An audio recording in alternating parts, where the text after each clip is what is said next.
Assalamualaikum warahmatullahi wabarakatuh. Kembali lagi bersama saya Muhammad Fajri di channel Fajri Reaction, ya. Channel yang berisi tentang pendidikan atau edukasi, ya. Mereaksi tentang video-video yang agar menjadi nasihat dan tentu saja, ya, agar bisa menjadi, ya, nasihat untuk diri saya pribadi dan untuk kalian semuanya. Baiklah, tanpa berlama-lama lagi, ya, mari kita saksikan video berikut ini. Nih, jalanan umum dibuat garasi. Warga perumahan Mega Regency, Kecamatan Serang Baru, Kabupaten Bekasi, dibuat jengkel dengan kelakuan salah satu penghuninya. Pasalnya, ada seorang penghuni perumahan membuat garasi mobil di jalan umum yang terletak di Blok C, RT 1 RW 7 Desa Sukasari. Video penampakan garasi yang berisi di jalan umum viral di media sosial. Warga merekam kondisi mobil yang terparkir di garasi tersebut.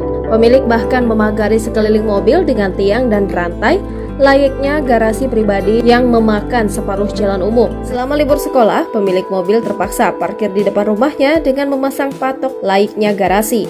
Hal ini kemudian mendapatkan aduan dari masyarakat, bahkan video memperlihatkan mobil sedang terparkir viral di media sosial.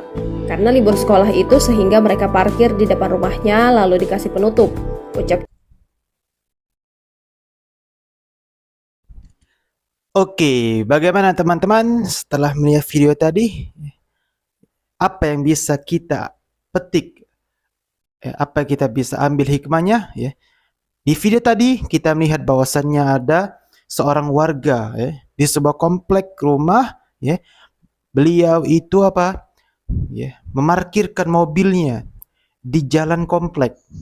Nah, kemudian bahkan bukan hanya memarkirkan, tapi dia membuat garasi sendiri, membuat batasan-batasan sendiri untuk mobilnya, ya, di komplek tersebut. Nah, apakah hukumnya, ya, hukum Islam untuk kasus tersebut? Mari kita bahas, ya. Ya, sekarang kita bahas.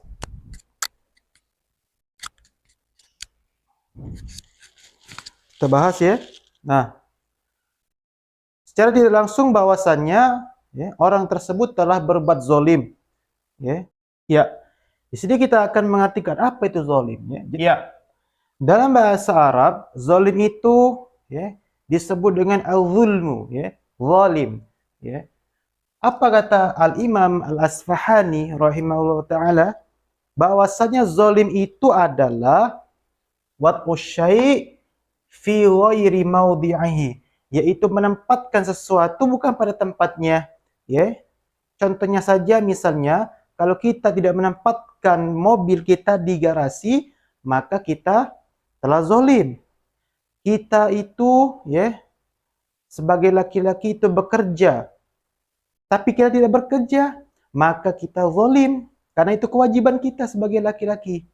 Ya, kemudian apa lagi? Contohnya, misalnya, ya, uang jajan anak SD, anak SMP, anak TK tentu berbeda mereka semua, ya, berbeda.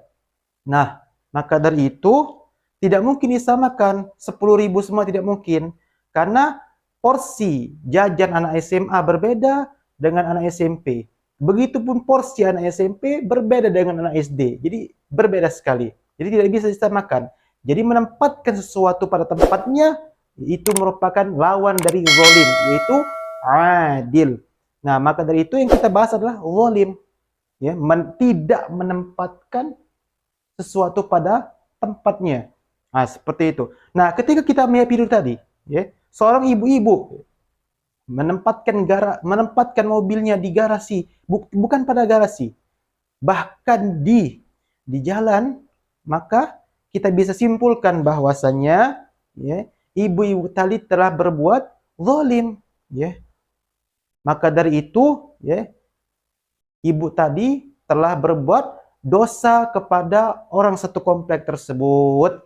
Nah, kemudian, ya, ada hadis Nabi Shallallahu Alaihi Wasallam, ya, yang diriwayatkan oleh Al-Imam Muslim rahimahullah taala, ya. Jadi hadis riwayat Imam Muslim, ya, nomor hadis riwayat Imam Muslim nomor 2581, ya. Pada saat itu Rasulullah SAW itu menanya kepada para sahabatnya, ya. Para sahabat, apakah Anda tahu, ya, muflis, orang yang bangkrut itu? Jadi sahabat itu ada yang menjawab, ya Rasulullah, orang yang muflis atau orang yang bangkrut itu adalah orang yang tidak punya harta, tidak punya dirham, tidak punya perhiasan.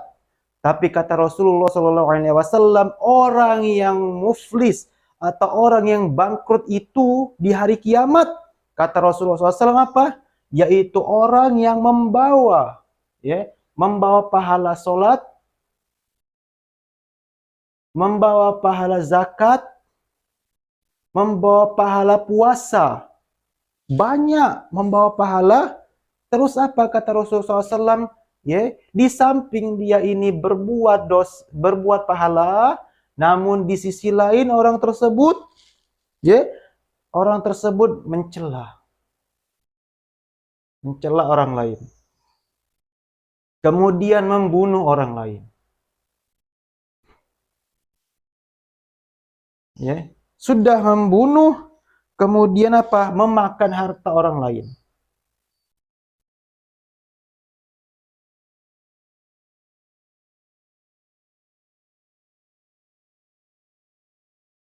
Makan harta orang lain.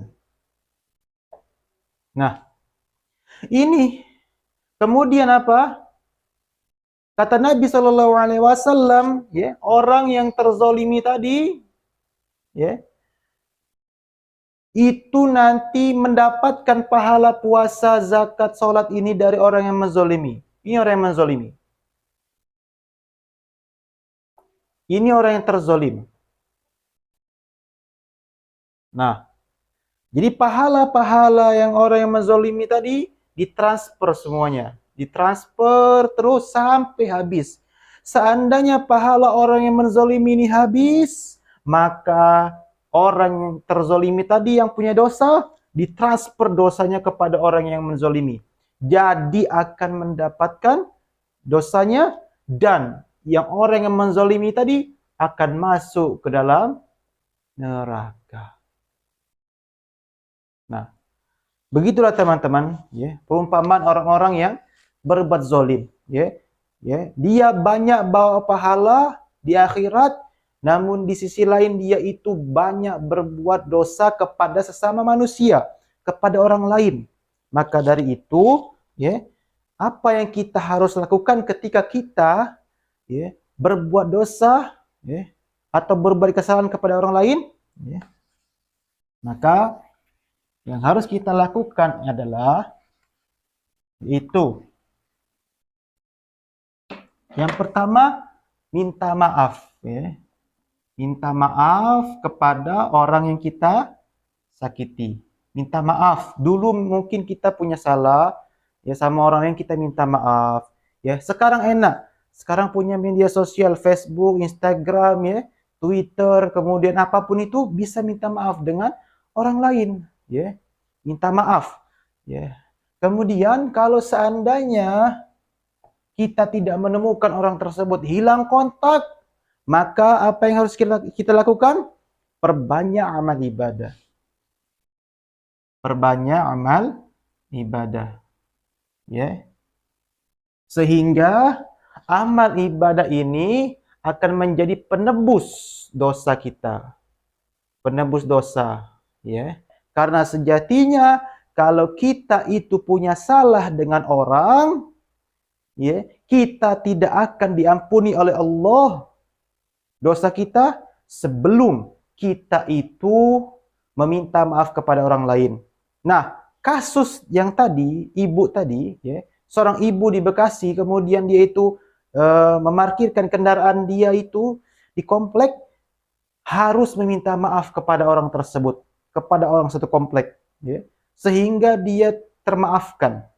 Kemudian yang kedua, kalau seandainya ingin memarkirkan kendaraan itu di komplek tersebut, maka dia wajib izin kepada satu komplek.